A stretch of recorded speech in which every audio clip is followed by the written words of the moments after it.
শ্রীলঙ্কার সহায়তায় পাচার হওয়া অর্থ ফেরাবে বাংলাদেশ। শ্রীলঙ্কার প্রধানমন্ত্রীর কাছে তাই এ বিষয়ে সহায়তা চেয়েছেন ডক্টর মোহাম্মদ ইউনুস। ব্যাংককে অনুষ্ঠিত বিমস্টেক সম্মেলনের সাইডলাইনে শ্রীলঙ্কার প্রধানমন্ত্রী হরিণী আমরাসুরিয়ার সঙ্গে বৈঠককালে তিনি এ সহায়তা কামনা করেন। মূলত এ ধরনের কাজে দেশটির অভিজ্ঞতাকেই কাজে লাগাতে চায় বাংলাদেশ।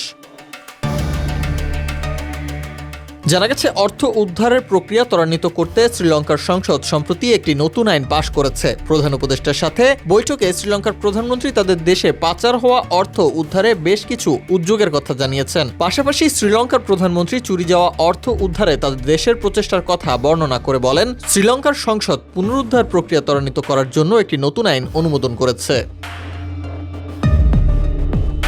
বৈঠকে দুই নেতা গত জুলাই মাসেই গণ অভ্যুত্থানের বিভিন্ন দিক নিয়েও আলোচনা করেন। দুই দেশের জনগণের মধ্যে যোগাযোগ ও পারস্পরিক বোঝাপড়া বৃদ্ধির ওপর জোর দেন তারা। এছাড়াও দুই দেশের এই শীর্ষ নেতারা পারস্পরিক স্বার্থ সংশ্লিষ্ট বিভিন্ন বিষয় নিয়ে আলোচনা করেন। পাশাপাশি দক্ষিণ এশিয়ার এই দুই মিত্র দেশের মধ্যে বাণিজ্য ও সহযোগিতা আরও বিস্তারের অঙ্গীকার করেন।